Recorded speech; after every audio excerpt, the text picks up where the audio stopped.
Namastê. Muito boa noite a todos. Vamos a mais uma noite, uma segunda-feira. E todas as segundas nós nos encontramos aqui para realizar a leitura do livro Os Quatro Segredos Sagrados. É o livro de Sri Pritaji e Sri Krishnaji, que traz grandes transformações para a nossa vida. Essa leitura ela acontece todo ano, 2 vezes por ano. No primeiro semestre a gente faz uma leitura, no segundo semestre fazemos uma outra leitura. E cada vez que nós lemos esse livro, ele traz novos insights, novas transformações. É como se estivesse tirando as camadas de nós e nos libertando, nos libertando de tudo aquilo que nós precisamos e vamos aprendendo cada vez mais, sempre.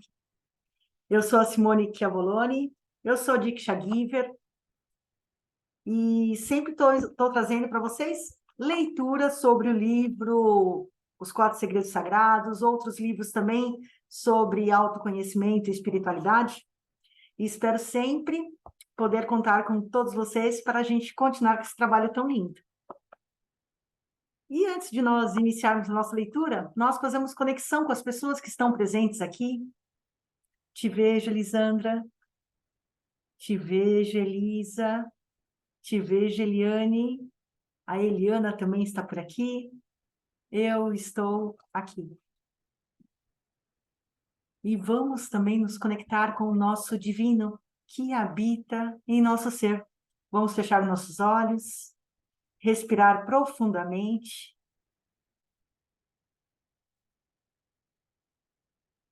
Abrir as portas do nosso coração para nos encontrar com o nosso divino, nosso Deus, nosso Antaryami, ou o nome que assim você desejar. E caminhando neste espaço sagrado e secreto, só nós, vamos ao encontro dele, dela. Pode ser homem, pode ser mulher, pode ter a imagem de Jesus, de Judas, de Buda, de Maria, de algum santo de sua devoção, de Ganesha, Shiva. Não importa a imagem que vem até você, o que importa é essa conexão sagrada que vamos fazer neste instante. E sentindo a presença da presença, eu te sinto, eu te vejo, divino, eu estou aqui. E peço para que esteja comigo todos os instantes de minha vida. E que se caso eu perca essa conexão por desequilíbrio, por estresse, eu sinta o seu chamado e volte novamente aqui para nos conectarmos, porque sei que quando estou contigo, sou muito mais sábio.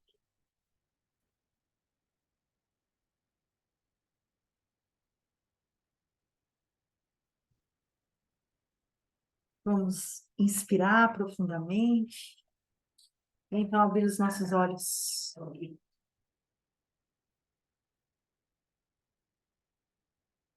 E essa leitura que vamos fazer hoje, nós vamos falar sobre o labirinto da auto-obsessão.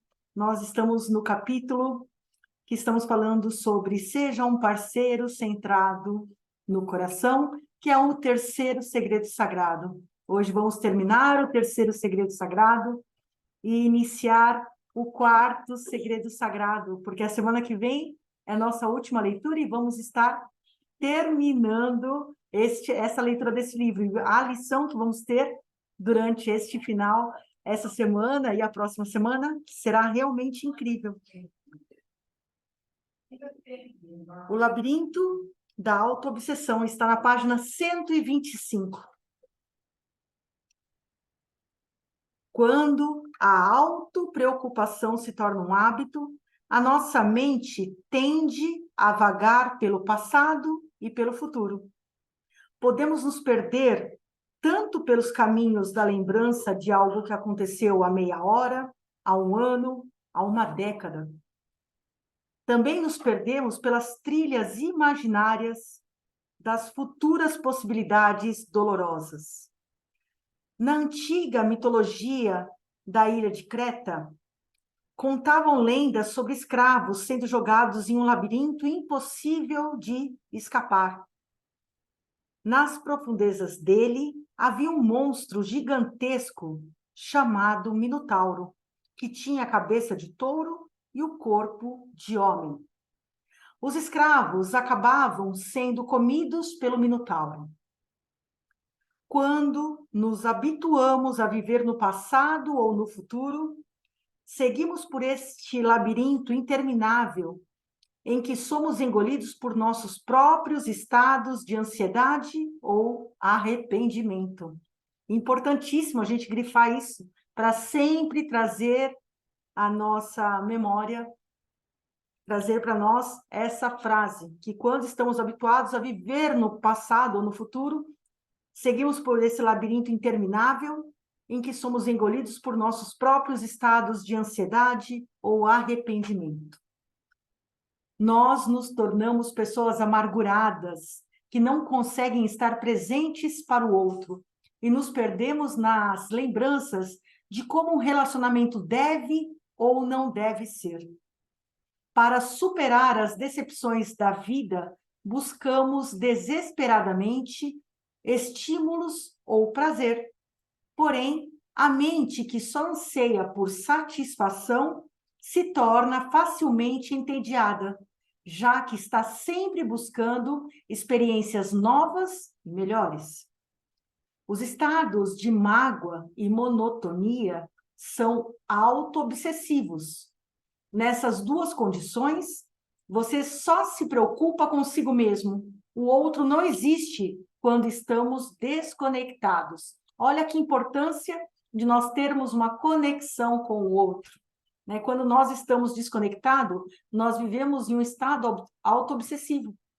E quando nós estamos conectados, nós sentimos o outro. Então, é muito importante estarmos em um estado de conexão.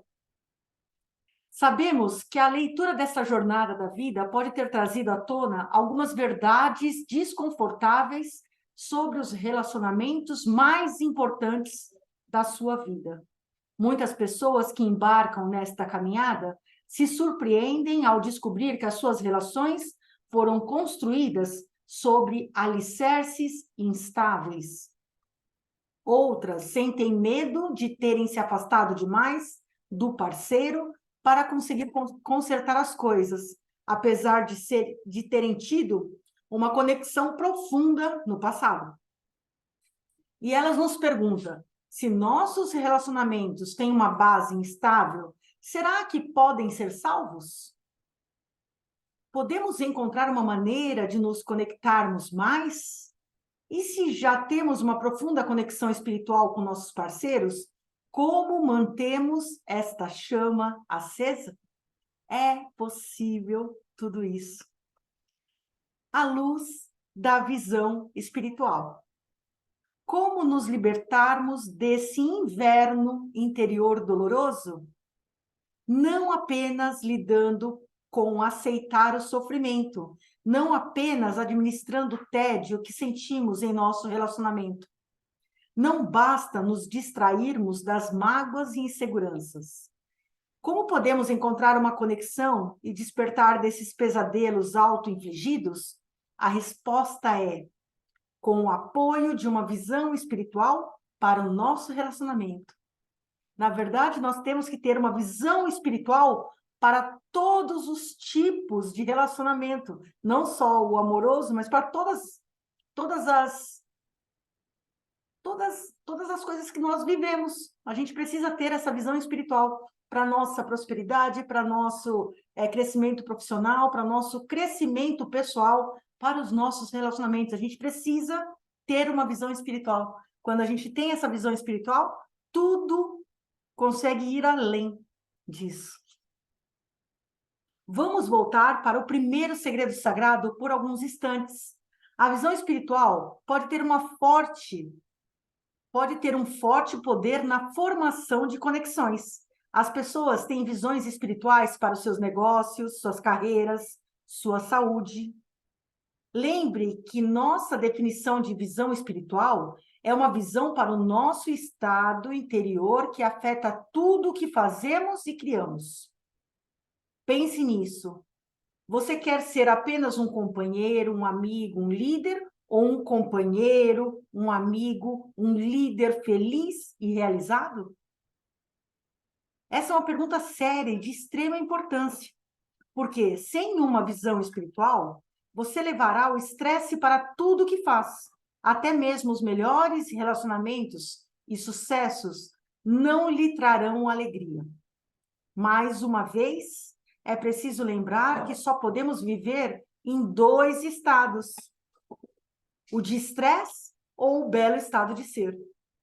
E se você não estiver no belo estado de ser, a única alternativa será o estresse. Então não tem como fugir, só existe 2 estados. Não existe o mais ou menos, não existe eu estou indo, estou caminhando, estou me empurrando, não. Ou você está num belo estado, ou você está em um estado de estresse ou sofrimento. Não tem meio termo.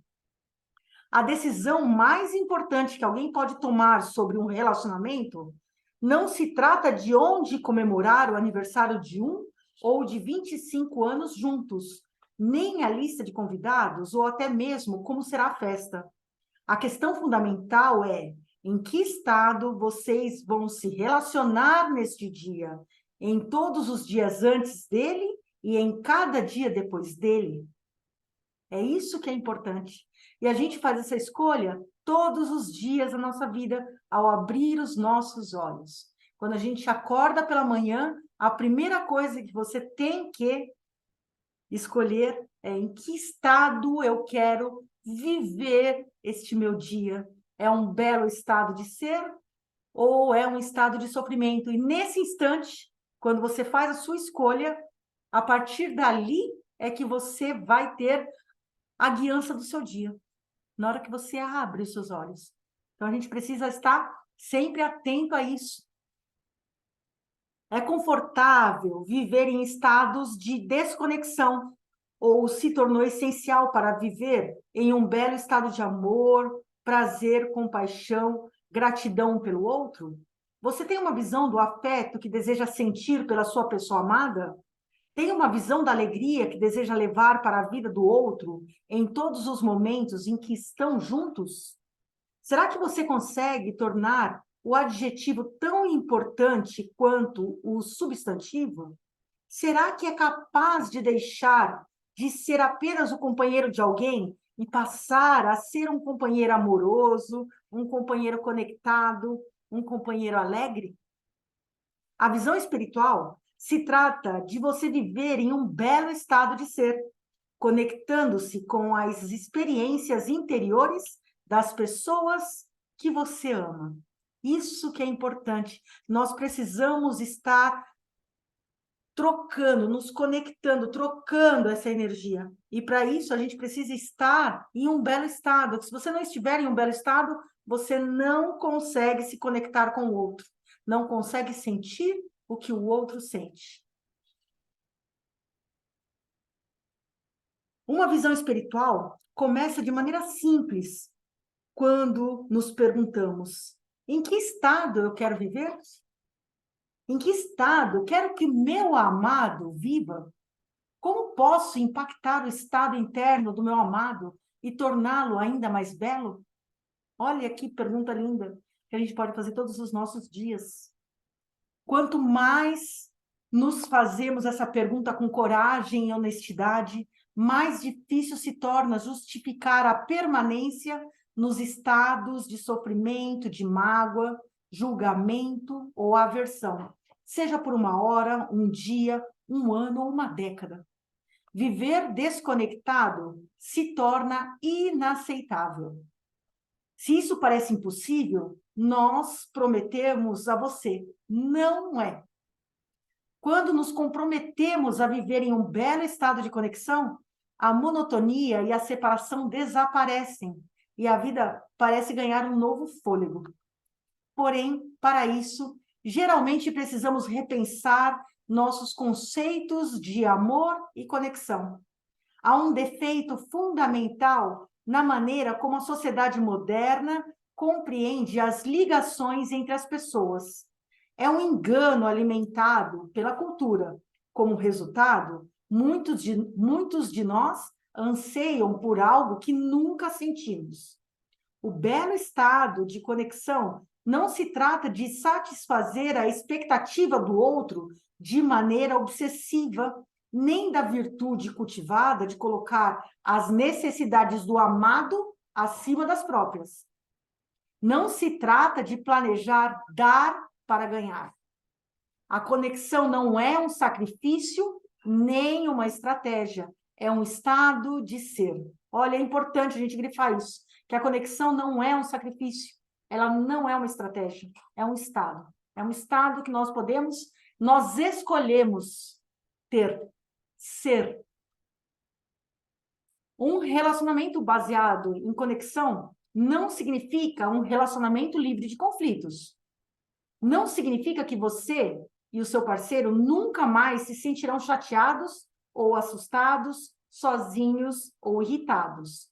Significa que você dissolverá estados de separação no momento em que surgirem, desenvolvendo um estado de conexão no seu interior.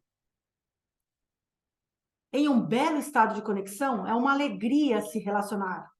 A própria vida se torna uma experiência alegre.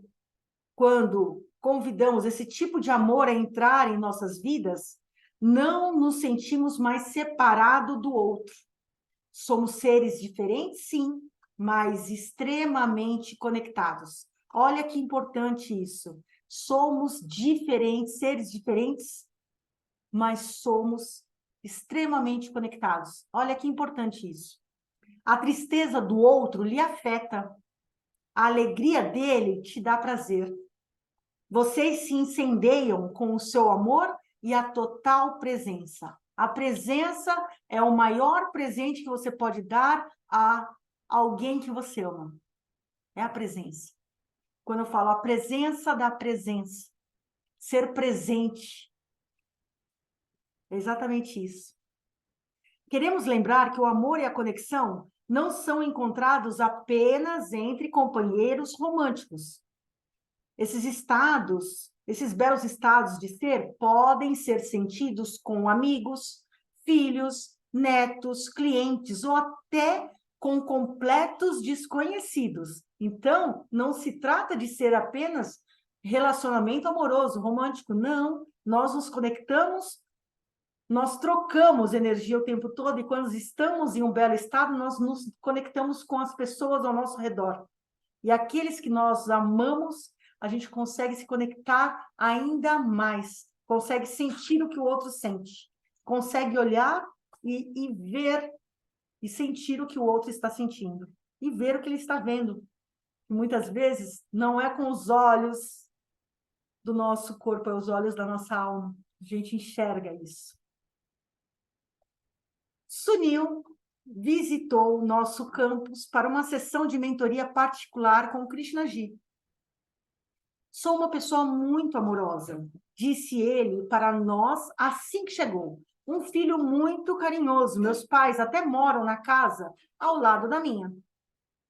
Porém, ao se aprofundar em si mesmo, Sunil percebeu que, apesar de suas atitudes serem responsáveis e carinhosas, seu estado de consciência era desconectado. Ele não aguentava ouvir o pai falando por mais de 10 minutos. Era algo que o deixava incomodadíssimo. Na adolescência, ele tomara a decisão de largar a escola e trabalhar em Mumbai. Ele foi para longe. O pai ficara chocado e o pressionara a continuar os estudos. Porém, acabara cedendo, contanto que o filho mandasse metade do salário para casa todo mês. A experiência de Sunil em Mumbai foi dolorosa. Ele sofreu muitas crueldades. O clima da cidade não o deixara nem um pouco confortável.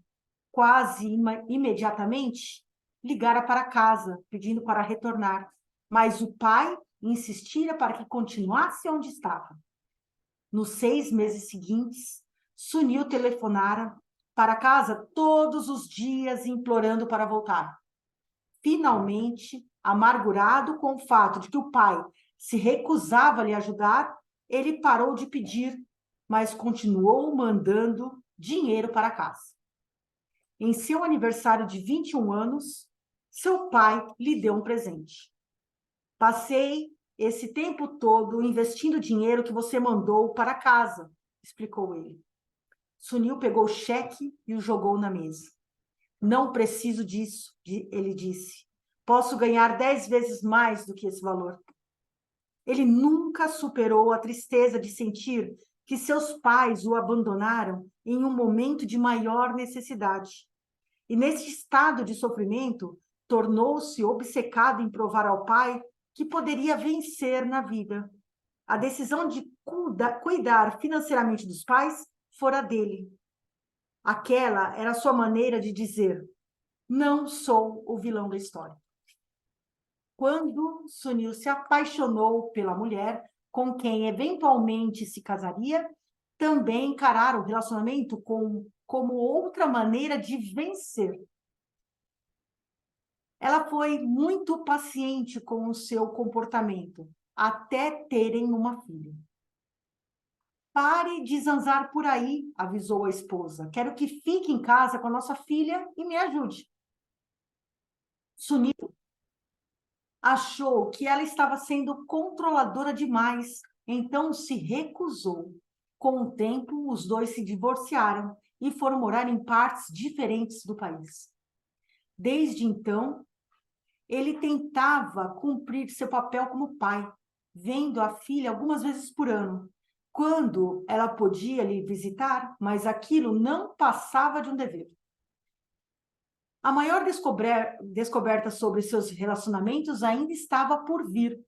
Em um profundo estado de quietude, após sair de uma sessão mística de meditação do campo ilimitado, que fazia parte do seu curso, Sunil viu um caranguejo atravessando a passarela. O seu coração e cérebro explodiram com sentimentos de compaixão e amor. Ele sentiu uma ligação imensa, um senso de pertencimento e cuidado pelas árvores, pelos peixes no oceano, pelas crianças cujas risadas atravessaram o jardim.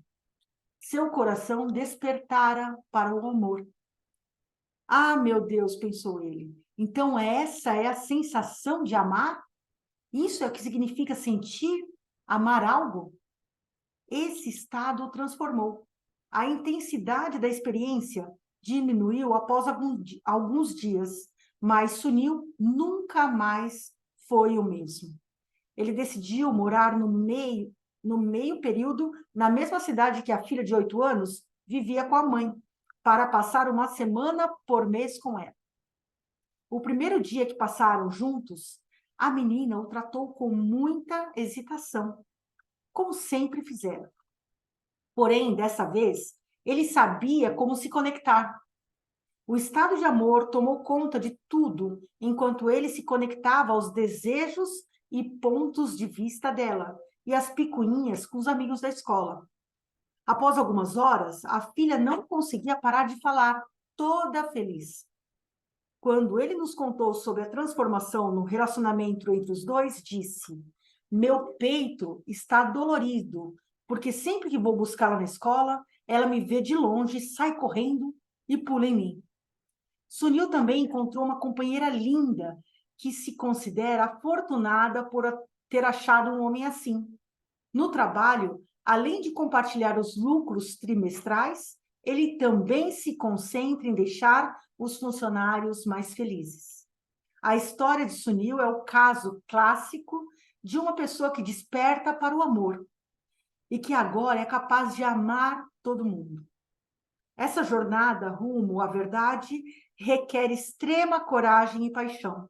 Não é algo para amantes preguiçosos que desejam apenas prazer instantâneo. É um caminho para aqueles que desejam transformar sua consciência. É importante ressaltar que nem todos que embarcaram nessa jornada decidiram permanecer com seus companheiros atuais. Sim, é verdade que viver em um belo estado de ser afetará profundamente as pessoas ao seu redor. Seus relacionamentos se tornarão mais harmoniosos e felizes, de maneira natural. Você atrairá pessoas boas e amorosas para a sua vida. Mas esse compromisso com a verdade interior também ajudou muita gente a fazer as pazes com o fato de que estão seguindo caminhos muito diferentes de seus companheiros, seus parceiros. Viver em um belo estado de ser não se trata de permanecer em situações infelizes ou perigosas, mas de cultivar uma quietude interior para podermos tomar decisões a partir de um estado de conexão e amor. Se isso parece assustador, tome coragem. O estado de amor e conexão pode ser alcançado por todos aqueles que são valentes o suficiente para percorrer a jornada até o segundo segredo sagrado da verdade interior. Então, agora nós vamos fazer uma pequena pausa para refletir sobre essa leitura que estamos fazendo. Então, eu vou pedir para vocês fecharem os olhos, respirar profundamente. Vamos refletir um pouco sobre essa leitura que estamos fazendo.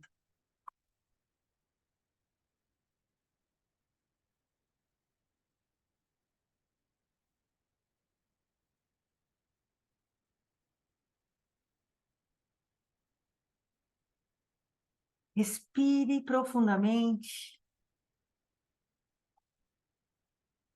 por 3 vezes.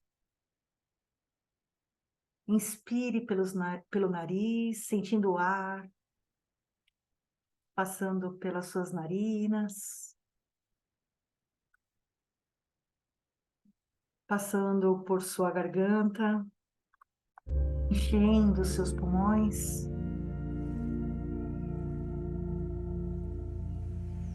E fazendo o caminho inverso, esvaziando bem lentamente os seus pulmões, sentindo o ar passando pela sua garganta e saindo pelas suas narinas bem devagar.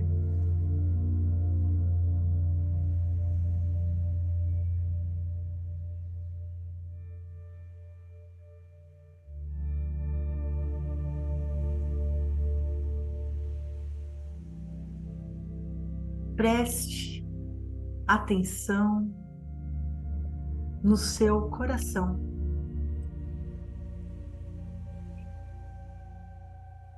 Inspire e sinta o ar sendo jogado para dentro dele.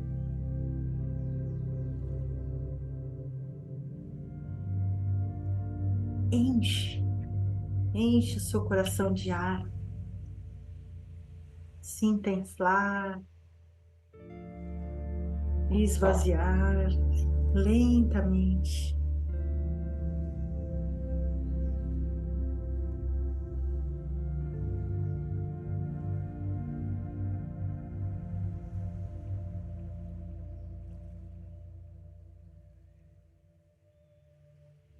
Vamos refletir um instante sobre como seria viver livre de todas as suas dores emocionais.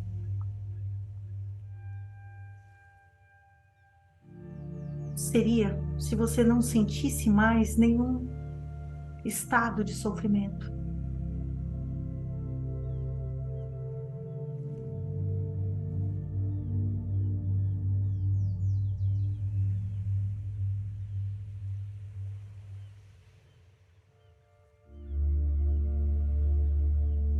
Visualize agora como seria olhar nos olhos da pessoa amada, como se a visse pela primeira vez.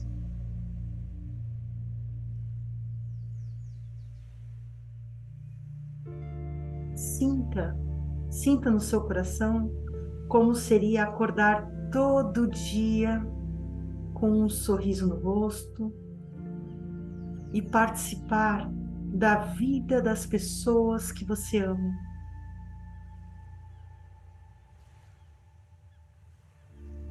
Agora, nesse instante, você não está mais perdida em pensamentos obsessivos e perturbadores. Você está livre, liberta de tudo o que dói, todo esse estado que te causa sofrimento.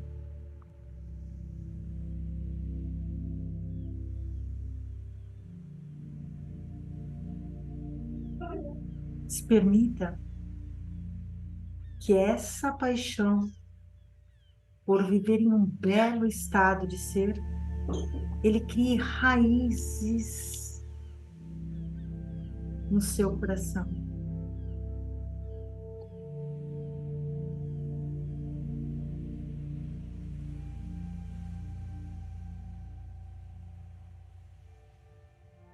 Pode inspirar profundamente e abrir os seus olhos.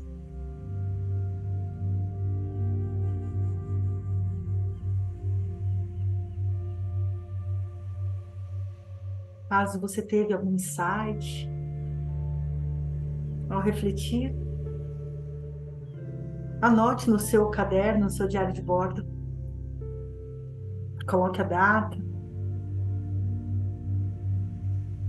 É importante a gente anotar aquilo que vem através desses insights, desses momentos que fazemos refletindo sobre os nossos sentimentos.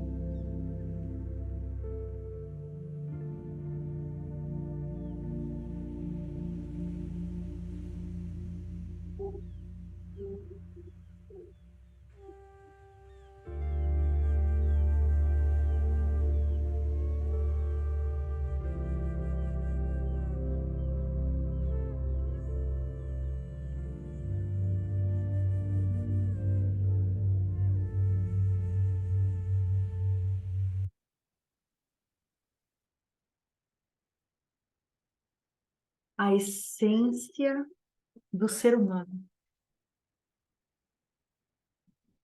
Você já pensou no que significa ser humano?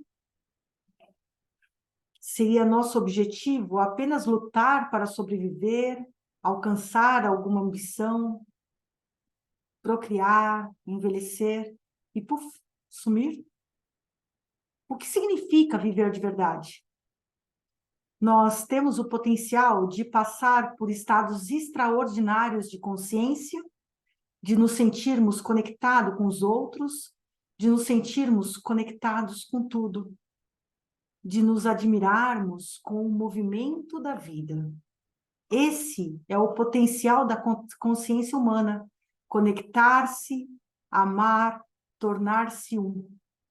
Sentir amor ilimitado, vivenciar um estado total de integração. Essa é a potência, é o propósito da vida humana, do cérebro humano e do corpo humano. Viver com um senso de conexão significa se afastar da absorção em nós mesmos e seguir para a conexão. Assim funciona uma transformação autêntica. É assim que vivemos de verdade. Sua atenção à tristeza e à alegria do outro é o presente mais nutritivo que você pode dar. A cura de um relacionamento começa quando o seu parceiro sente que é sentido por você. É assim que começa a cura. Não importa se vocês se magoaram um ao outro no passado, com um belo estado de conexão, a distância diminui. Quando você dá essa atenção para seu filho, seu amigo, seu pai, seu irmão, encontra a essência de uma família conectada. Ao nutrir uma visão espiritual pelas pessoas com quem trabalha, você se sente inseparável delas.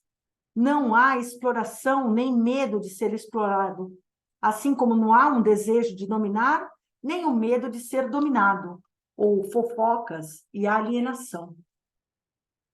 Você se sente em casa, você sente suas ansiedades e desejos, sua frustração e o desejo de ser aceito. Nesse belo estado de conexão, uma nova cultura de apoio e cooperação se torna possível. Com uma visão espiritual, há um novo senso de conexão com o planeta. A natureza não é um bolo de lama que pisoteamos. Ela faz parte de você e você faz parte dela. Surge uma compaixão por todas as formas de vida, e essa visão espiritual transformará a maneira como você pensa, como se relaciona e como age.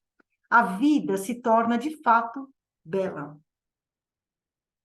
Aqui tem um exercício que eu vou passar para vocês, eu vou deixar o link lá para vocês fazerem antes de dormir, que é uma Soul Sync para se tornar um parceiro centrado no coração. Eu vou deixar para vocês fazerem à noite antes de dormir. Então, eu já tenho esse áudio já pronto, gravado. Então, eu vou deixar lá no grupo, tanto no grupo de Diksha, como no grupo do Onda do Despertar. E vou passar também no de alunos, porque eu acho que não tem problema nenhum. Quanto mais a gente divulgar a Soul Sync, melhor é. Vou passar para todos para fazer esse exercício, que é um exercício muito simples, muito fácil, que a gente fala assim, uma meditação, e a pessoa já fala, não gosto de meditar, mas faz, né? Vamos quebrar esse tabu. A Soul Sync, essa Soul Sync, ela demora em torno de 9 minutos, mais ou menos, mas é conduzido, vai ser super rápido. Se você fizer antes de dormir, você vai fazer esse exercício, vai ser maravilhoso para você ser uma pessoa centrada no coração, tá bom? Para trazer esse sentimento para você. E a gente vai iniciar hoje o quarto segredo sagrado. Pratique a ação espiritual correta. Estamos na página 137. Esse capítulo está sendo escrito por Krishnaji. Pratique a ação espiritual correta. Como crescemos a partir de desafios difíceis sem ter medo deles? Nós já explicamos como o segredo sagrado da inteligência universal pode nos ajudar em momentos difíceis. Porém, o nosso objetivo não é apenas ajudar você a solucionar desafios. Também queremos compartilhar como se transformar nesse processo. Essa meditação, Mara, ela não vai dar para você fazer deitada, mas você vai fazer ela sentada e logo você vai dormir. Aí não tem problema, tá? Não há problema. Mas a gente sempre pede para fazer a meditação sentada com a coluna ereta. A Soul Sync a gente sempre faz sentado, tá bom? É bom você perguntar isso, que é bem importante.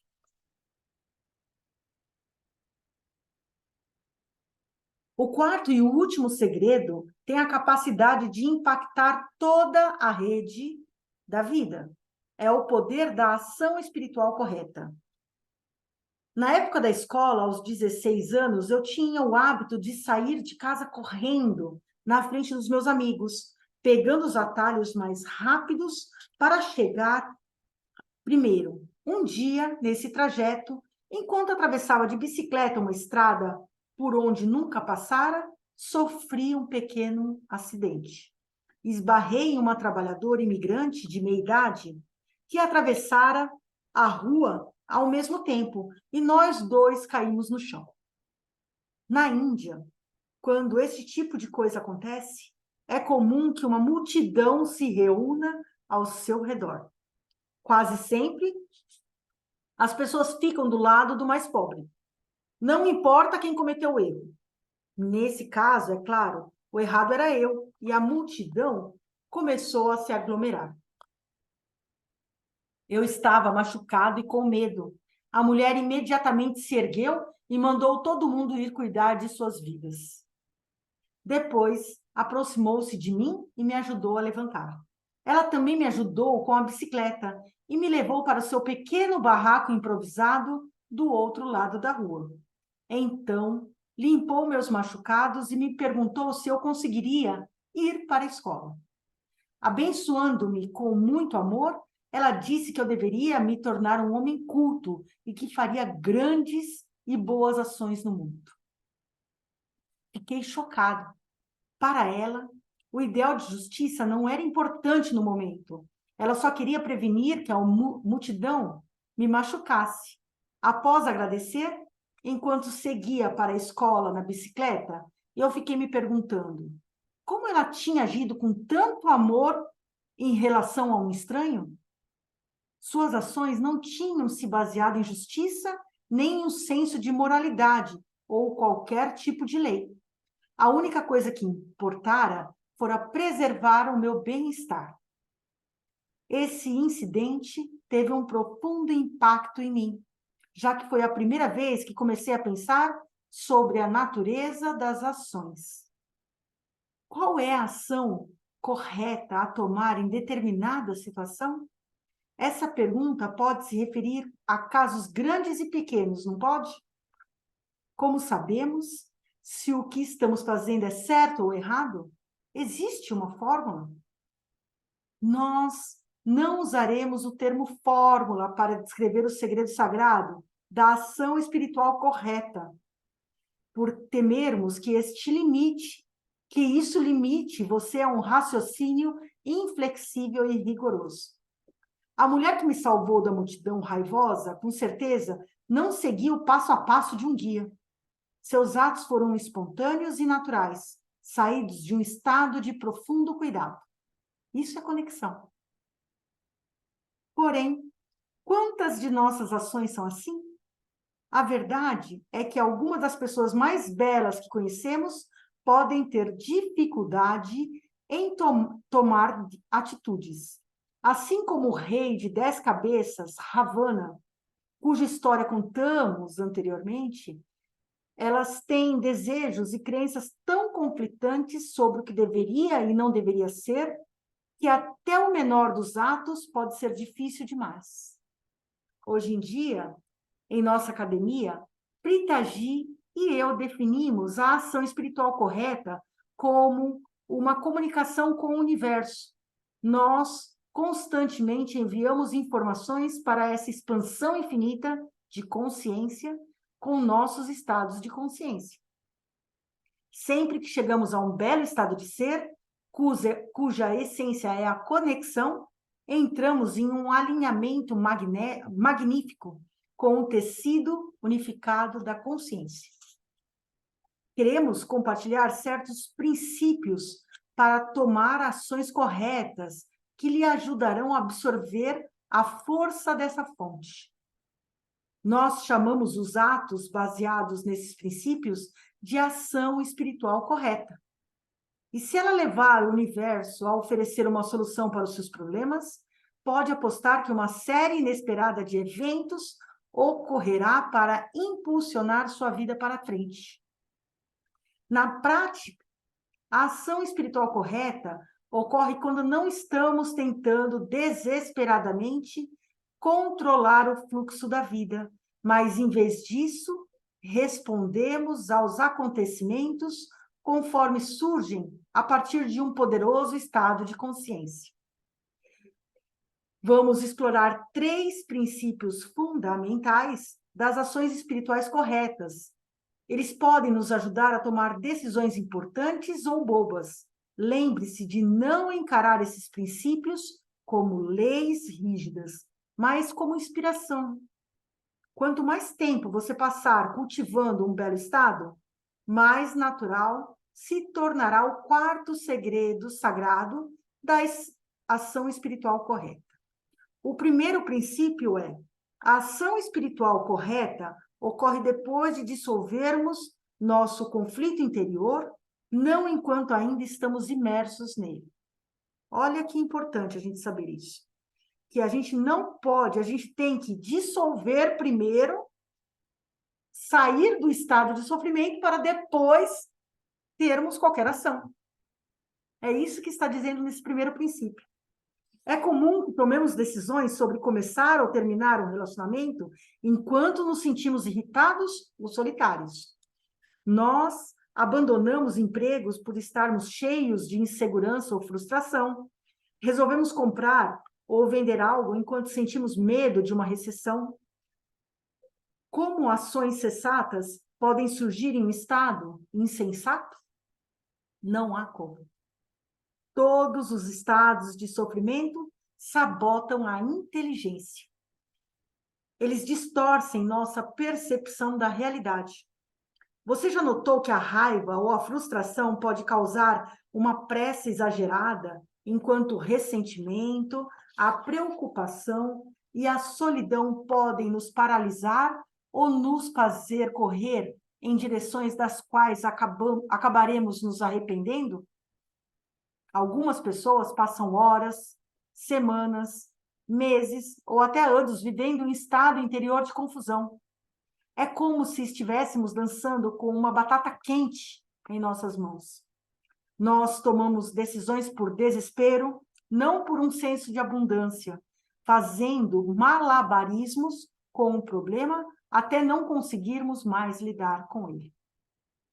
O caminho para a ação espiritual correta começa quando paramos, diminuímos o ritmo e dissolvemos o nosso estado de sofrimento interior por meio da prática da mente serena. Olha que importância uma prática que dura 3 minutos pode fazer na nossa vida. Ela dissolve essas questões que podemos ter. Apenas quando o estresse é dissipado, conseguimos ver a verdade e termos revelações. Um participante de um dos nossos cursos oferecidos por nossa Fundação Humanitária para jovens é um exemplo perfeito disso. O rapaz de 20 e poucos anos odiava absolutamente tudo em sua vida.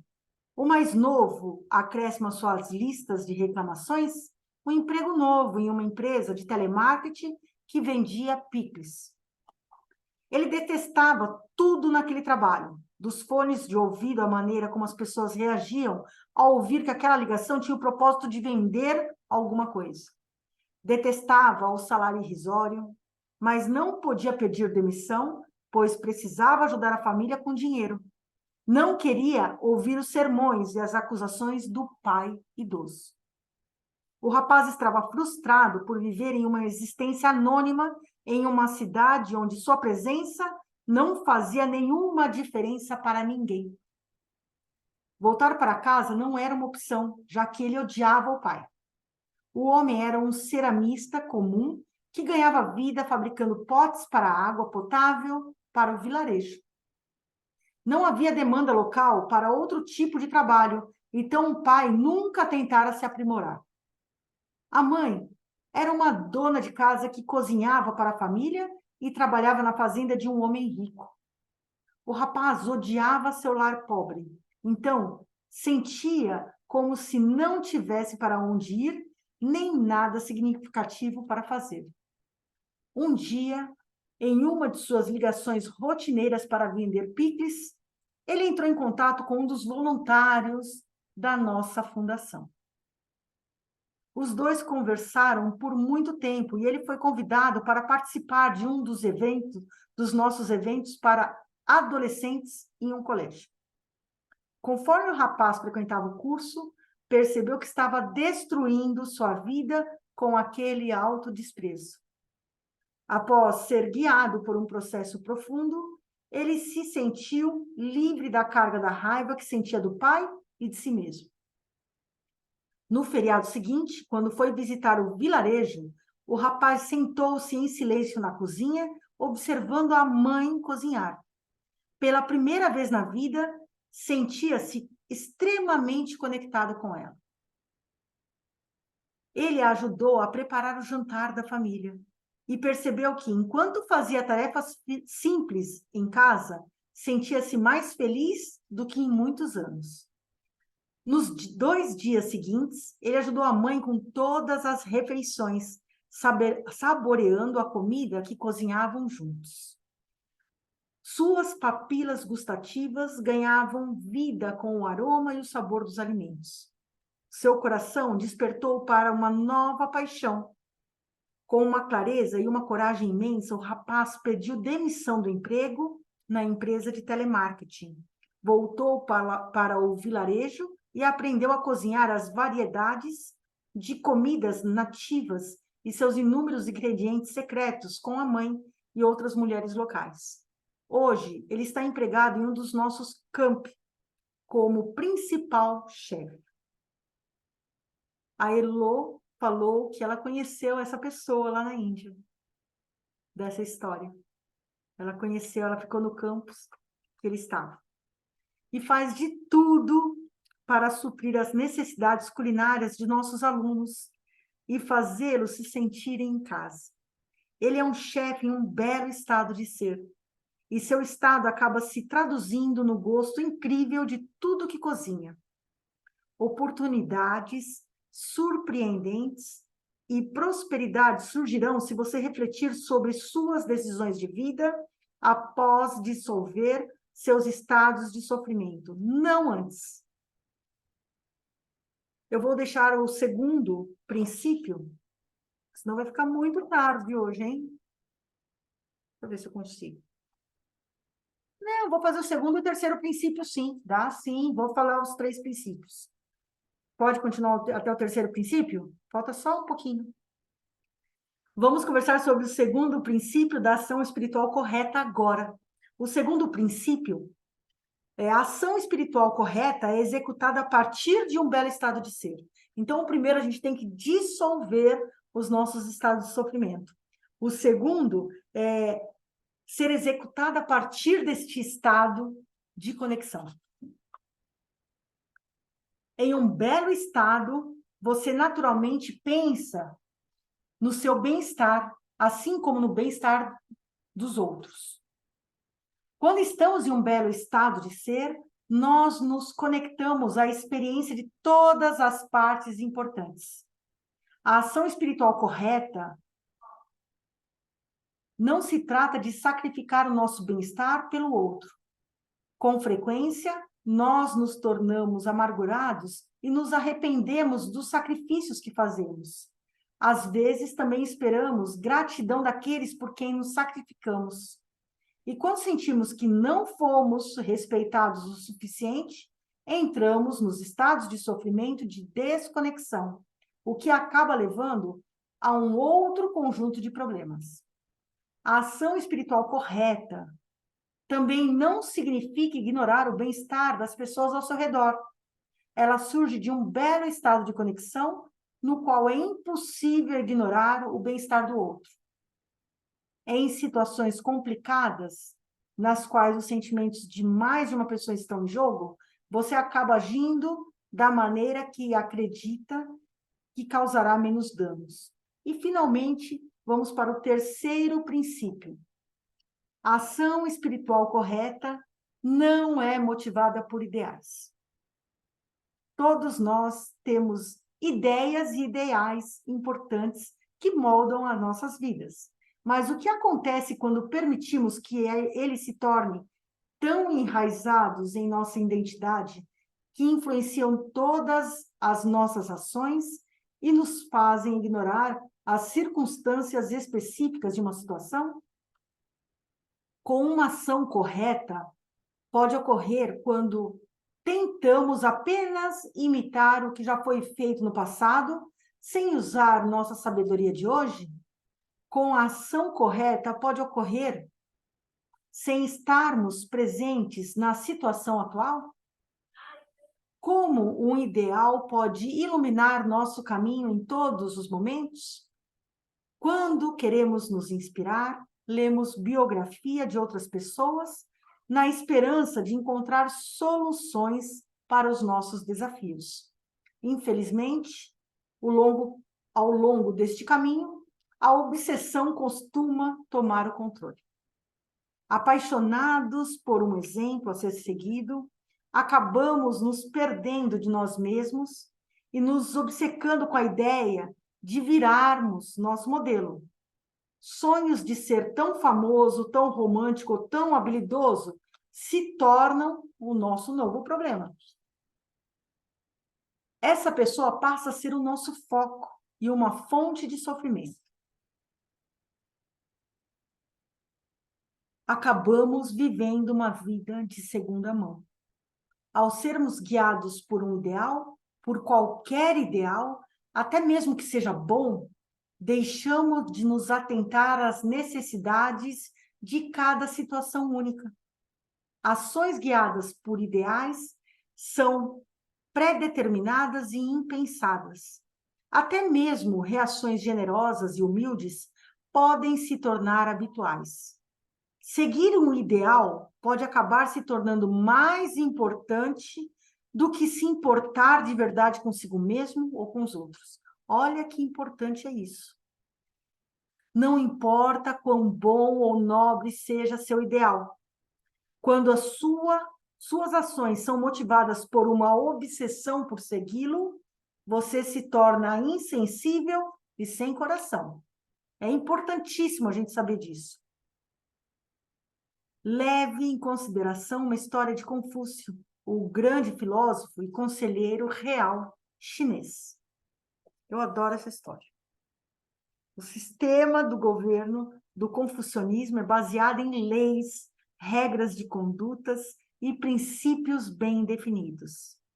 Tudo, até a linguagem usada para se comunicar com amigos, pais ou professores, é pré-determinado, pois Confúcio acreditava que esse era o caminho para a ordem, a virtude e a justiça. Como resultado, todo mundo sabia quais ações seriam recompensadas e quais seriam punidas. Certa vez, roubaram um cavalo e Confúcio foi notificado. Ele iniciou um inquérito para encontrar o ladrão, determinou que o culpado fosse preso e anunciou uma recompensa para a pessoa que o denunciasse. Após alguns dias, um rapaz foi até a corte e anunciou que sabia quem era o ladrão. Como? Perguntou Confúcio. Ele é meu pai, respondeu o rapaz. Encontrem esse homem e o coloquem atrás das... Começou o conselheiro. Porém, antes de terminar a frase, questionou. Espere um pouco. Por que seu pai roubou o cavalo do vizinho? Minha família estava faminta, respondeu o rapaz. Eu estava faminto, minha mãe estava faminta. Não tínhamos o que comer. Para nos alimentar, ele roubou o cavalo. Mas estamos falando do seu pai, insistiu Confúcio. Por que denunciá-lo? Porque eu preciso ser honesto, disse o rapaz. Preciso falar a verdade. Foi então que Confúcio reverteu sua sentença anterior.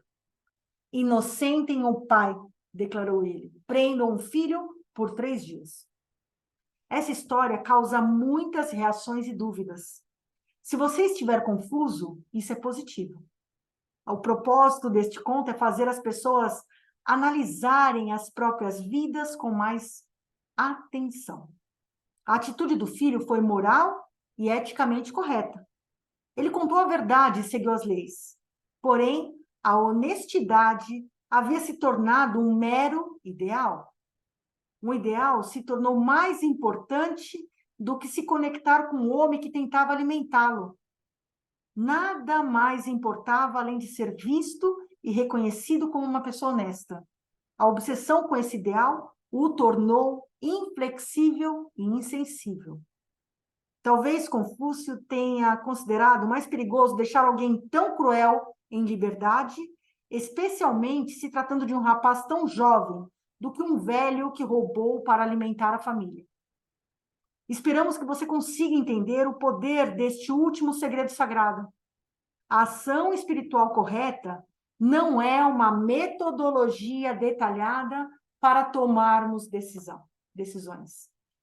Como os outros segredos sagrados, ele trata de dissolver o conflito interior, sair da autoobsessão e reagir à vida com uma inteligência incrível. Quando você toma as ações corretas, não sacrifica sua saúde, riqueza e felicidade em nome de como as coisas deveriam ser. Você cuida do seu valor e de sua felicidade. A ação correta começa com você e inevitavelmente se espalha e impacta a vida de outras pessoas. Com frequência, ela é o primeiro passo na direção de fazer grandes coisas na vida. Eu amo esse capítulo. Dependendo da sua visão espiritual, você vive uma bela vida. Dependendo da prática da sua verdade interior, você dissolve seu sofrimento e desperta para um belo estado de ser. Dependendo do seu belo estado de ser, você executa ações espirituais corretas, levando a um maravilhoso destino individual e coletivo. E dependendo de quanto você acessa a inteligência universal, sua vida adentra o domínio dos milagres. É maravilhoso. Esse capítulo, assim, não tem como, né? Ler o primeiro princípio e não ler os demais. É realmente maravilhosa essa leitura. Eu sou muito grata a todos estarmos juntos nessa leitura de hoje. Eu vou pedir para vocês todas fecharem os olhos, se sentar de uma maneira confortável, que eu vou compartilhar a Diksha aqui nesse instante. A Diksha é uma bênção. Ela entra pelo topo da nossa cabeça, ela permeia todo o nosso corpo, ela se instala no nosso coração, trazendo aquilo que mais necessitamos. Às vezes nós até pensamos em algo, mas ela alimenta não somente aquilo que nós estamos pensando, querendo, mas também aquilo que nós nem sabemos que estamos precisando. E quando nós estamos compartilhando a Diksha, nós cantamos um mantra, que é o mantra do Ekam, que é o Hansa Soham Ekam. Ele significa: eu sou você, você sou eu, somos um. Então, eu peço para todas as pessoas se abrirem para receber a Diksha. Convido quem for Diksha Giver para compartilhar a Diksha junto com a egrégora, que está formada aqui. E vamos, então, todos receber essa bênção. Quanto mais eu dou Diksha, mais eu recebo. E quanto mais eu recebo, mais estou conectada com o todo. Então, vamos fechar os nossos olhos. Respirar profundamente.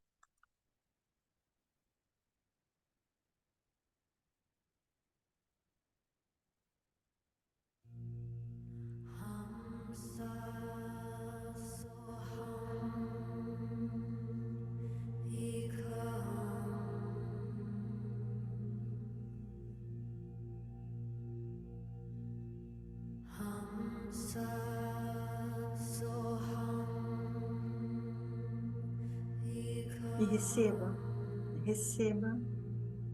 esta bênção. Se abra para receber a mim.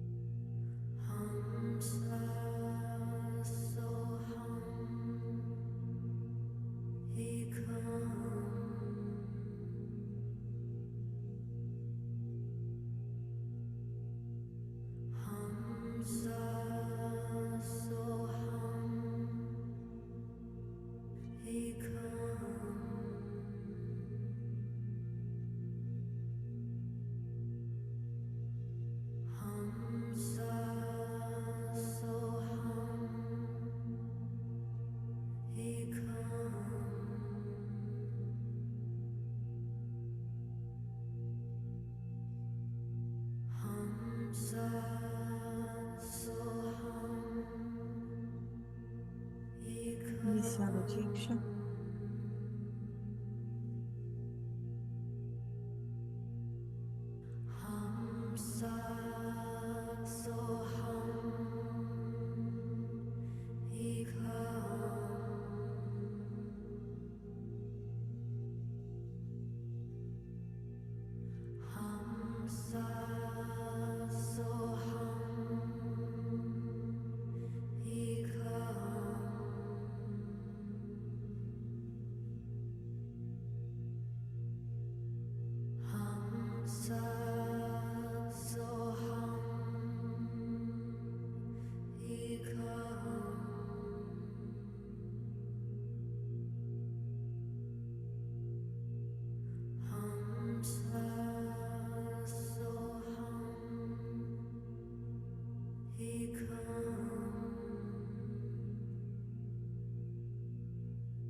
Vamos convidar todo o nosso círculo de almas e colocar no centro desta roda para receber também esta bênção.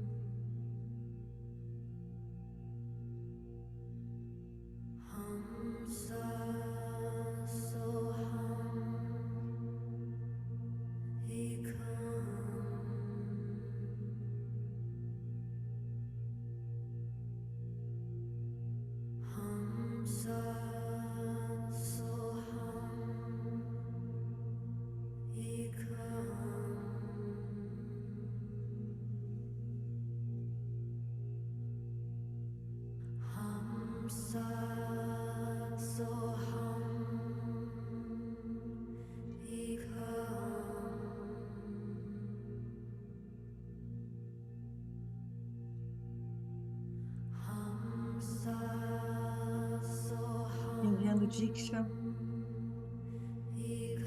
para todos os hospitais, para todas as pessoas que estão doentes, acamadas ou em recuperação em suas casas.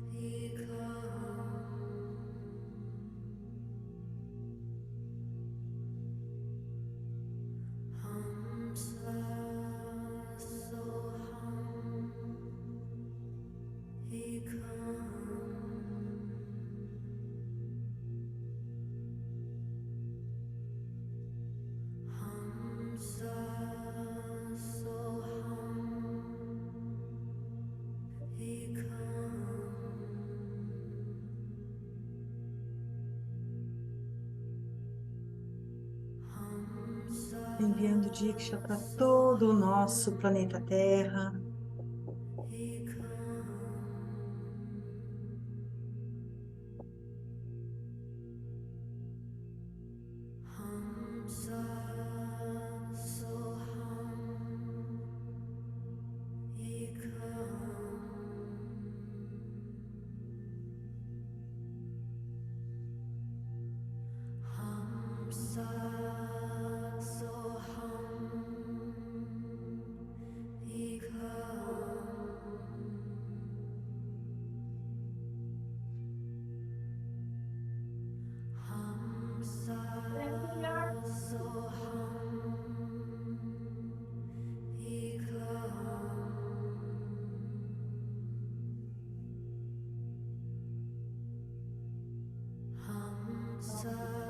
Encerrando a Diksha, vamos agradecer por tantas bênçãos recebidas.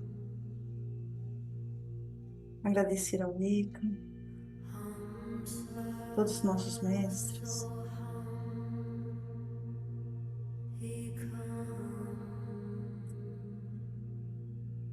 Inteligência universal.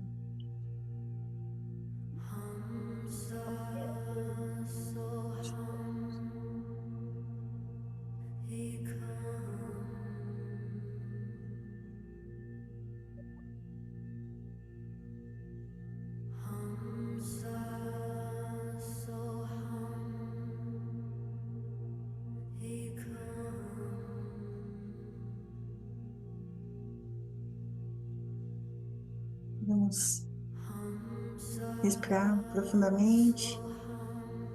E quando se sentir pronto, pode abrir seus olhos.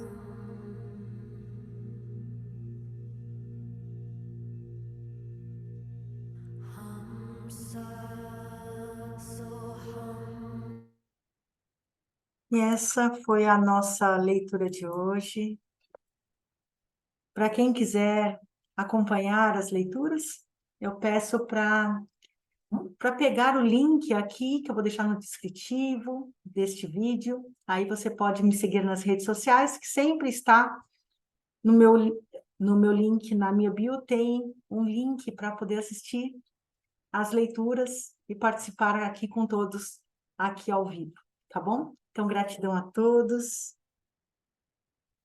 e até mais.